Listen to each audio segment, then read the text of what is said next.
Howdy there, POTA folks. I'm Matt, November 3, November Whiskey Victor, and this is part 2 of the Introduction to Becoming a POTA Activator series. Today we're going to talk about planning and activation. As the saying goes, failure to plan is planning to fail. In the case of a POTA activation, the checklist for a complete plan is the 3 W's. Where are we going? When are we going? And what are we going to take? Most POTA activation planning is going to start with the map of the park entities. You can get to that from the Parks on the Air website or from the POTA spotting page, where it's under the little hamburger menu. If your location services are enabled, the map will automatically center around approximately where you are right now. If not, you'll end up off the coast of Africa. For this activation plan, let's head to the south and east of Pittsburgh to the Laurel Mountains, see if we can't get some altitude for both the RF and to get out of this heat. It looks like there's a cluster of parks here that we could take either the interstate or the U.S. highway to get to. For the sake of the exercise, let's assume we're going to take the scenic route, go out US 30, so I'll start with the park that's closest to that road. K1370, Laurel Mountain State Park. Well, mountain sounds like what we were after, so let's go see what we can find out about that park. Well, for starters, let's just zoom in right here on the POTA map. You can see the park boundary, plus or minus. We're going to go confirm that with an official source right here on our own map. You can also see the topography, and sure enough, Laurel Mountain is the right name for this thing. It looks like a good bit of the park is on a plateau on the top of the mountain. That should be excellent for a POTA activation. Since this looks like a winner, let's go find out what the state of PA has to tell us about this park. First thing we're looking for, is this park open? Yeah, it's mid-2020. We're still dealing with the COVID nightmare. But fortunately, at least of the last update from the park folks, this one appears to be, for the most part, open. Not the campground, though. So if that was your plan, sorry. What we're really looking for at this point is the map. There's this overview map that shows the Laurel Mountain Park in relationship to some of the other parks in the area. But what we really want is this interactive map that's going to show us all the details. Here's Laurel Mountain State Park in the state mapping system.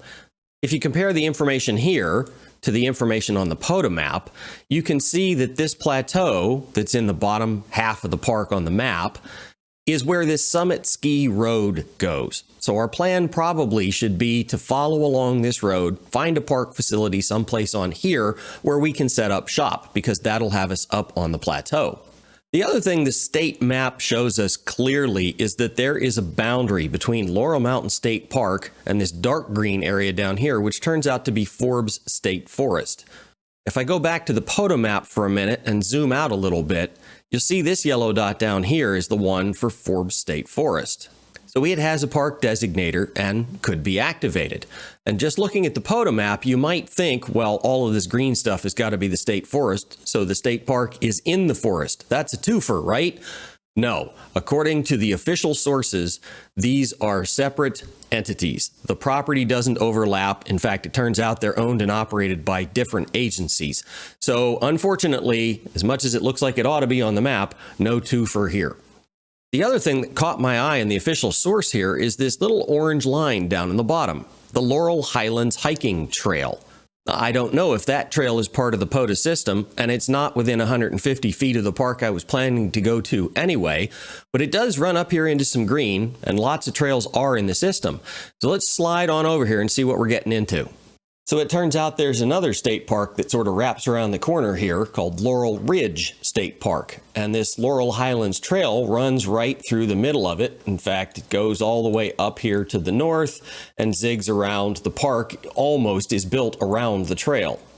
Let's go back to the POTA system and find out if Laurel Ridge State Park is an entity, and more importantly, if the Laurel Highlands Hiking Trail is one. Because if they both are, now we've got our magic twofer possible.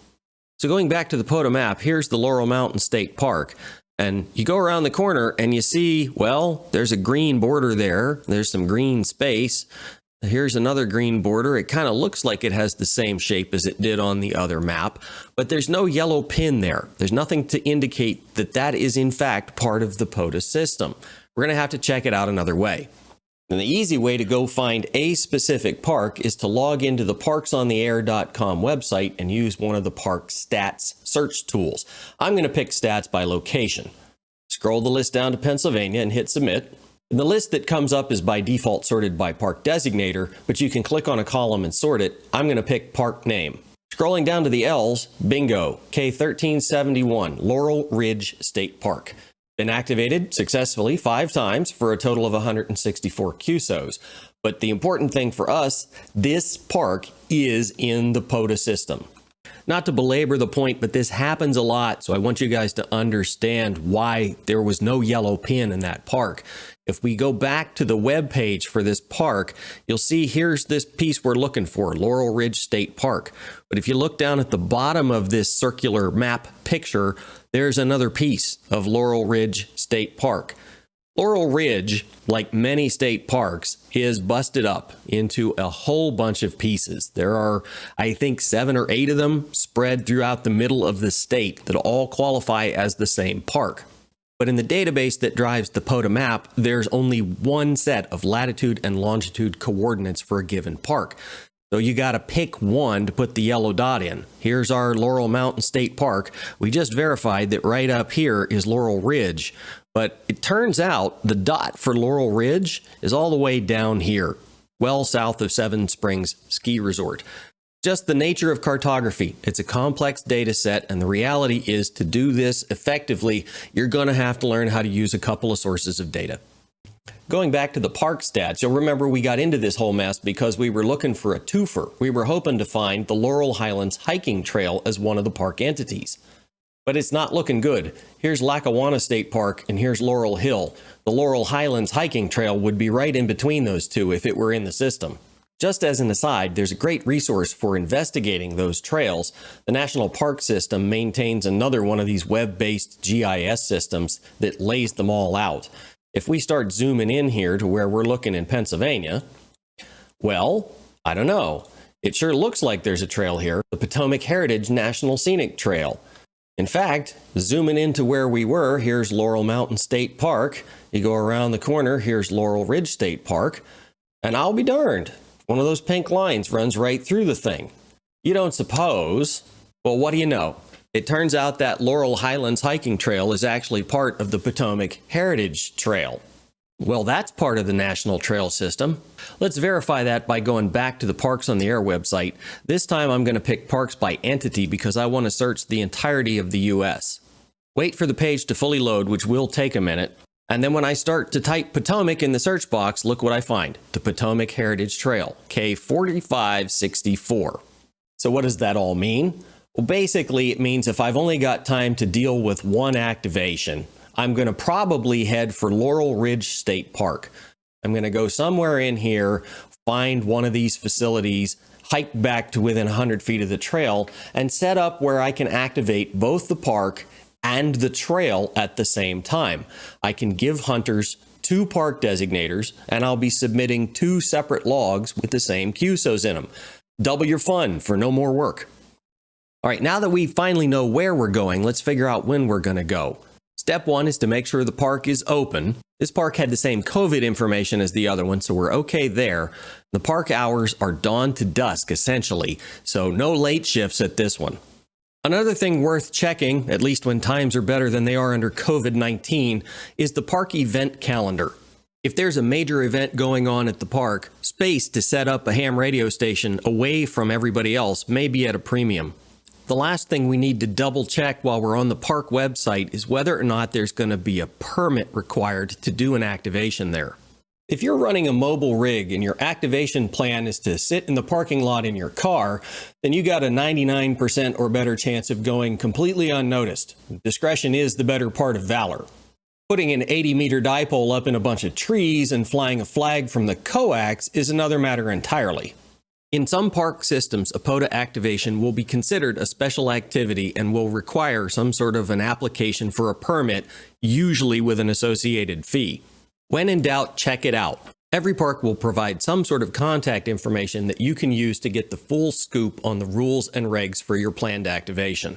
You might have to spend some time explaining what ham radio and parks on the air are to a park manager who's never heard of them, but as a rule, the park managers want their facilities to be as useful to the public and are happy to work with the rare person who's trying to do something respectfully and the right way.